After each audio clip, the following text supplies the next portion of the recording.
Corona virus അഥവാ COVID-19 എന്നറിയപ്പെടുന്ന ഈ വൈറസിനെ നമ്മുടെ ഈ ലോകത്തിൽ നിന്ന് തന്നെ ഇല്ലാതാക്കുന്നതിനായി നമ്മുടെ ആരോഗ്യവകുപ്പും ഗവൺമെൻറ്റും നൽകുന്ന നിർദ്ദേശങ്ങൾ പാലിച്ച് നമുക്ക് മുന്നോട്ട് പോകാം.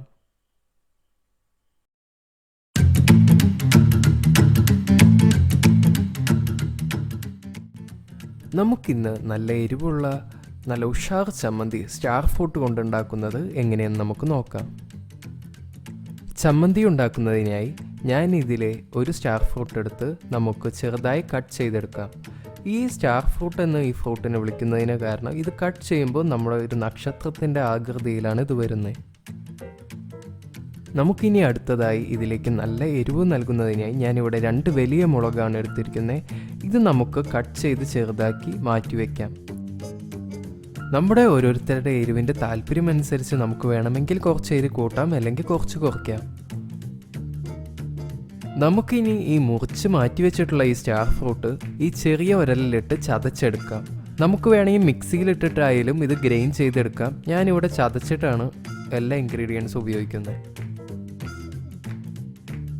നമുക്കിതിലേക്ക് നമ്മൾ മുറിച്ച് മാറ്റി വെച്ചിട്ടുള്ള പച്ചമുളക് ഇതിലേക്ക് ചേർത്ത് കൊടുക്കാം. ഇതൊരു ചെറിയ ഉരലായതുകൊണ്ട് നമുക്ക് ഇതിലേക്കിട്ട ഓരോ ഇൻഗ്രീഡിയൻസും നന്നായി ചതച്ച് കൊടുക്കണം. എങ്കിൽ മാത്രമേ നമുക്ക് അടുത്ത ഇൻഗ്രീഡിയൻസ് ഇതിലേക്ക് ചേർക്കാൻ പറ്റുന്നുള്ളൂ. നമുക്കിനി നേരത്തെ മാറ്റി വെച്ചിരുന്ന ചുവന്നുള്ളി ചേർത്ത് കൊടുക്കാം. ഇനി ഇതിലേക്ക് 2 ചെറിയ പുളിയാണ് ചേർത്ത് കൊടുക്കുന്നത്. ചെറിയ കഷ്ണം പുളിയാണ് ഇതിലേക്ക് ചേർത്ത് കൊടുക്കുന്നത്. അവസാനമായി ഇതിലേക്ക് 1/2 ടേബിൾ സ്പൂൺ ഉപ്പ് കൂടിയും ചേർത്ത് കൊടുത്ത് ഇത് നന്നായി ഞാൻ ചതച്ചെടുക്കുകയാണ്.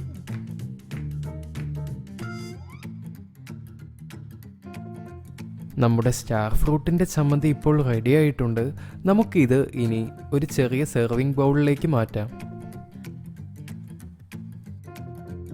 നമുക്ക് സ്റ്റാർ ഫ്രൂട്ടിൻ്റെ ചമ്മന്തി വീട്ടിലുണ്ടാക്കുവാൻ വളരെ എളുപ്പമാണ്. നമുക്ക് ഈ ചമ്മന്തി ഉച്ചത്തെ ഊണിനോടൊപ്പം ചേർത്ത് കഴിക്കാം. നിങ്ങൾക്ക് ഈ റെസിപ്പി ഇഷ്ടപ്പെട്ടിട്ടുണ്ടെങ്കിൽ ലൈക്ക് ചെയ്യുക. തുടർന്ന് നിങ്ങളുടെ ഫ്രണ്ട്സിനും റിലേറ്റീവ്സിനും ഷെയർ ചെയ്യുക. നിങ്ങൾ എൻ്റെ ചാനലിൽ പുതിയതാണെങ്കിൽ മറക്കാതെ ഈ ചാനൽ സബ്സ്ക്രൈബ് ചെയ്യുക. സബ്സ്ക്രൈബ് ചെയ്ത് തുടർന്ന് ആ ബെല്ലൈക്കൺ കൂടി അമർത്തുക. എങ്കിൽ ഞാൻ ഇടുന്ന പുതിയ റെസിപ്പീസ് നിങ്ങൾക്ക് ആദ്യം കാണുവാൻ സാധിക്കും. നിങ്ങൾക്കിഷ്ടപ്പെടാവുന്ന പുതിയ റെസിപ്പിയുമായി നമുക്ക് അടുത്ത വീഡിയോയിൽ കാണാം.